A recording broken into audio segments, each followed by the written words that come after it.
ईश्वर सामने भी आ जाएंगे तो आप ईश्वर को क्या पहचान सकते हैं? हमने तो कहीं पढ़ा और सुना था कि प्रत्येक व्यक्ति के पास 24 घंटे में एक बार भगवान जरूर दर्शन देने आते हैं।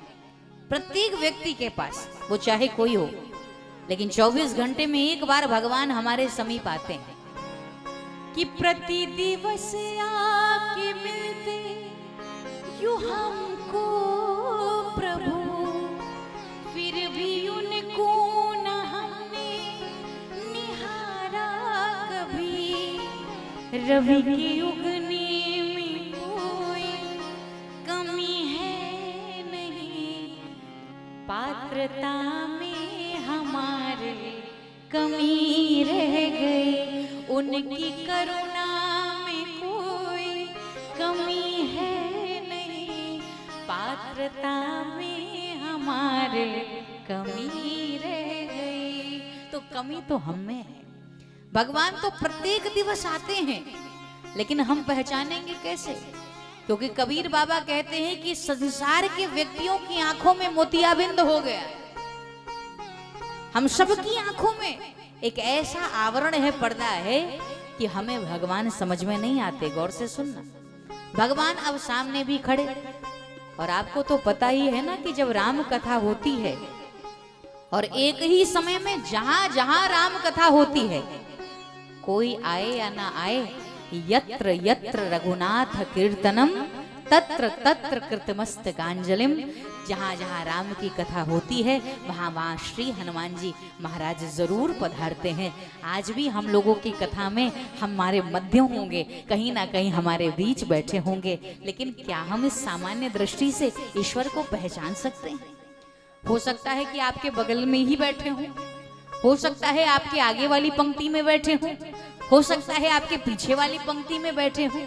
वो कथा तो आप जानते ही हैं ना कि जब तुलसीदास जी कथा करते थे तो हनुमान जी आते हैं और सबसे पीछे कोढ़ी का वेश बनाकर बैठ जाते थे। तो तुलसीदास जी का यह नियम था, जब कथा विश्राम हो जाए तो एक लोटा जल, वहीं पर पास में पीपल का वृक्ष था, रोज एक लोटा जल चढ़ाते थे। रोज यही प्रतिदिन का क्रम था। एक दिन कहते हैं जिस वृक्ष में जल चढ़ाते थे भैया, उस वृक्ष में भूत रहता था, पीपल के पेड़ में। तो जब रोज चढ़ावे तो एक दिन भूत ही खुश हो गया और भूत प्रकट हो गया। कहा भैया हमसे तो सब भयभीत रहते हैं, गोस्वामी जी आप भी बड़े अद्भुत हैं, आप हम ही को रोज जल चढ़ा रहे हैं, क्या चाहिए आज हमसे कुछ मांग लीजिए।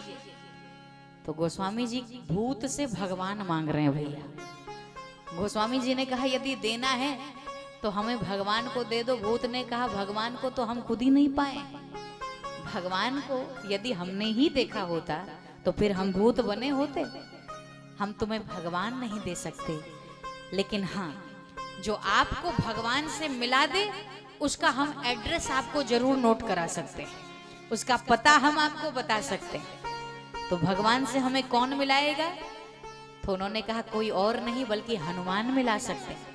तो आपकी कथा में जो सबसे पहले आते हैं सबसे आखिरी में उठते हैं। ये नहीं कि बीच में आए और बीचाई में उठ के चले गए, वो नहीं। जो सबसे पहले आते हैं और सबसे आखिरी में उठते हैं और सबसे पीछे जो कोड़ी के वेश में बैठे वृद्ध हो हैं, वो कोई और नहीं बल्कि वेश बनाकर अनंत बलवंत संत श्री हनुमंत लाल ही बैठे रहते हैं, कोई और नहीं, हनुमान जी बैठे रहते।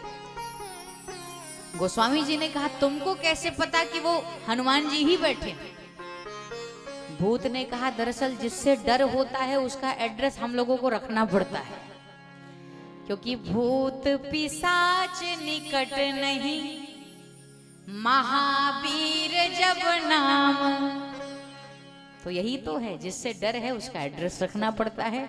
और दूसरे दिन जब गोस्वामी जी कथा करने लगे, हनुमान जी आए, कोड़ी का वेश बनाकर सिर्फ सबसे पीछे बैठे।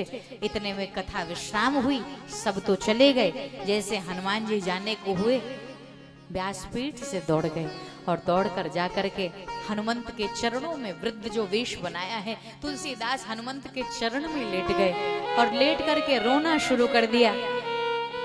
भगवान रूप बनाकर कहते अरे दूर हटो, नहीं तो जो रोग हमको हुआ है तुमको भी लग जाएगा।